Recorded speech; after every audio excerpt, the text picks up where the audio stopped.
Assalamualaikum warahmatullahi wabarakatuh. Halo anak-anak, perkenalkan nama Ibu Farasabila Febriani. Nah, baik anak-anak semuanya masih sehat selalu kan tentunya.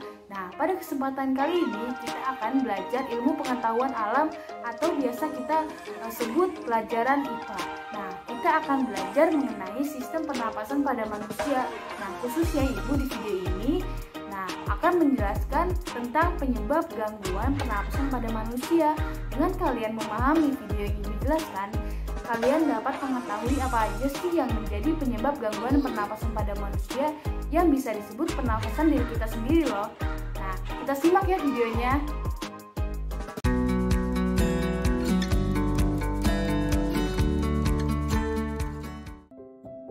Nah, anak-anak, gangguan pernapasan pada manusia disebabkan oleh beberapa faktor loh. Yang pertama adalah faktor fisik manusia, meliputi keturunan atau faktor genetik. Kemudian ada kelainan pada saat lahir. Yang ketiga adalah masalah saat di dalam kandungan.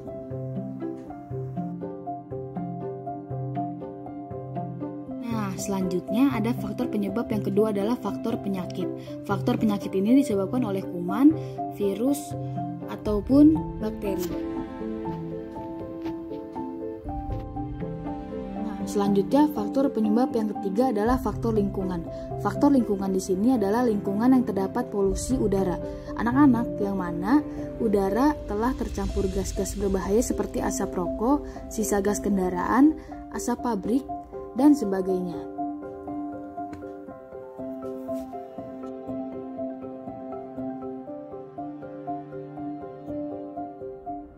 Nah, anak-anak, faktor penyebab yang keempat adalah faktor kebiasaan. Kira-kira kebiasaan apa saja ya yang menimbulkan gangguan pernapasan?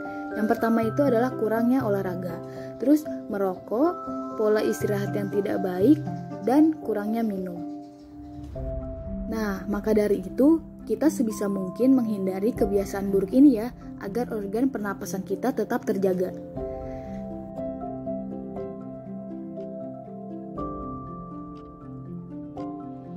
Penyakit atau gangguan pada sistem pernapasan manusia yang pertama adalah gangguan asma.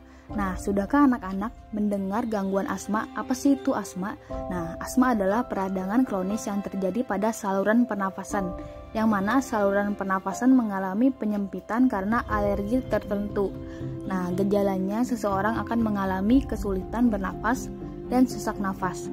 Asma merupakan penyakit yang menyerang saluran pernapasan pada manusia yang disebabkan oleh alergi terhadap keadaan tertentu. Nah, penderita asma akan sangat sensitif terhadap zat yang merupakan alergi dari saluran pernapasannya. Nah, apabila ada zat alergi yang masuk ke dalam saluran pernapasan, maka saluran pernapasan pada penderita asma akan menghasilkan zat pekat yang menyebabkan saluran pernapasan akan menyempit. Nah, di sini digambarkan dengan yang berwarna hijau, sedangkan udara yang masuk digambarkan dengan yang warna biru.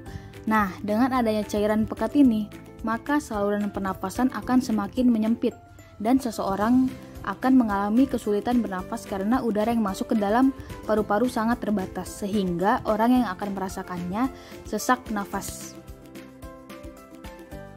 Nah, selanjutnya ada influenza. Influenza itu infeksi virus pada saluran pernapasan. Nah, ada gejala-gejalanya juga seperti apa yang digambar, yaitu demam panas, batuk, sakit kepala, menggigil, letih lesu, dan lain-lainnya. Nah, selanjutnya itu ada tonsilitis. Tonsilitis itu peradangan pada kelenjar tonsil atau amandel di tenggorokan akibat virus atau bakteri. Selanjutnya ada TBC. TBC merupakan penyakit menular. TBC tidak hanya menyerang sistem pernafasan tetapi organ pencernaan, tulang, bahkan ke otak. Nah, TBC ditularkan melalui penderita TBC yang kemudian batuk atau berhubungan dengan orang lain. TBC dapat ditularkan melalui batuk, bersin, dan sebagainya.